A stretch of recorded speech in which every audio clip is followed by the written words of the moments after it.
मागच्या मार्च महिन्यामध्ये 3-4 मेल झालेले आहे. म्हणजे त्यांचे अनॅनिमस मेल आहे, अलग अलग नावाने त्यांनी मेल पाठवण्यात आल्या होत्या.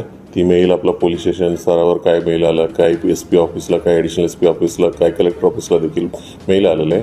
ते मेलमध्ये असं भरपूर अधिकाऱ्यांना मारू, अशा जळगावमध्ये अशांती क्रिएट करू असं त्यांनी उल्लेख केले होते. ते मेल जरी वाचल्यानंतर काही सिरियसनेस कोणाला वाटत नाही अशा पद्धतीचं एकदम मोगम पद्धतीने त्यांनी जे कोणी दुखवलेलं, एखादी कारवाईमध्ये दुखवलेलं माणसं ज्या पद्धतीने मेल करतात तेव्हा ज्या पद्धतीनं आपल्याला लेटर्स पाठवतात त्या पद्धतीच्या त्यांच्या वाक्यरचना होत्या. ही सर्व मेल आल्यानंतर आम्ही जळगाव सायबर सेलमध्ये एक गुन्हा दाखल करण्यात आलेला आहे. त्या गुन्हा दाखल करून ते पुढील जे email ID ही मेल कुठून पाठवलेलं आहे, हे मेन नेमका माणसं कोण आहे याची शोधण्याची प्रक्रिया आमची चालू आहे.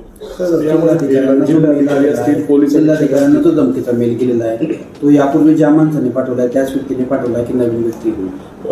बेसिकली त्यांचं ज्या पद्धतीचं त्याचे वर्डिंग्स होतं, म्हणजे सर्व मेल एकच माणसाने पाठवलेलं आहे. म्हणजे त्याच्यामध्ये काय पोलीस अधिकाऱ्यांचं नाव आहे आणि काही मोठ्या माणसाचं देखील नाव त्यांनी असंच त्यांनी उल्लेख केले होते. ते मेलचं काही सिरियसनेस असं वाटत नाही. सर, मेल करताना डार्क वेबचा वापर केल्याचं समोर आलं आहे. काय डार्क वेबचं असं काय अजूनपर्यंत आम्हाला समोर नाही आलेलं आहे. त्यांनी एक ईमेल प्लॅटफॉर्म त्यांनी निवडले होते, त्या ईमेल प्लॅटफॉर्मवरून त्यांनी मेल केले होते. सर, कधीपासून मेल येत आहेत नेमके? कधीपासून मेल येत आहेत? मागच्या महिन्यात 3-4 वेळेला आले होते. शेवटचा मेल कधी? शेवटचे मेल 27 मार्चच्या शेवटचे मेल आले होते. त्या संदर्भात कोणाला अटक केली होती का मार्चमध्ये आल्या? चौकशी तेच गुन्हा दाखल करून आमचा तपास चालू आहे. म्हणजे ही मेलमध्ये भरपूर काही गोष्टी उल्लेख केलेला आहे. जळगावचं कोणी म्हणजे त्याच्या विषयावर अलार्म व्हायचं काय गरज नाही आहे, कोणी घाबरायचं काय गरज नाही आहे. ही एकदम नॉन सिरियस मेल आहे आणि अशी मेल आणि अशी लेटर्स भरपूर आपल्या पोलीस डिपार्टमेंटला प्राप्त होत असतात आणि प्रत्येक वेळी म्हणजे ज्याच्या सिरियसनेस अनुसार आम्ही रिॲक्ट करते आणि याच्या सिरियसनेस अनुसार आम्ही देखील रिॲक्ट करते आणि प्रथमदर्शनी काही सिरियसनेस वाटत नाही. नागरिकांना काही आव्हान?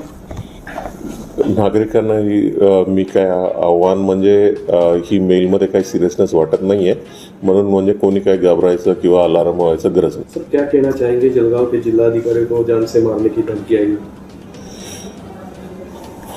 पिछले महीने में 3-4 अलग अलग मेल्स हमारे पुलिस डिपार्टमेंट को कई पुलिस स्टेशन पे आए थे, कई SP ऑफिस में आए थे, कई कलेक्टर ऑफिस में, अलग अलग जगह पे मेल आए थे. और उस मेल में मतलब कुछ पुलिस अधिकारी और कुछ शासकीय एग्जीक्यूटिव ऑफिसर और ऐसा उसको मारेंगे और कुछ अशांति के जलगांव में करेंगे ऐसा उसने उल्लेख किए थे. साधारण पे मतलब कोई पुलिस एक्शन पे जो भी आदमी उसको दुख पहुंचा होगा ऐसा आदमी का ऐसा उल्लेख कर ऐसा मेल्स और ऐसा लेटर्स भेजते रहते.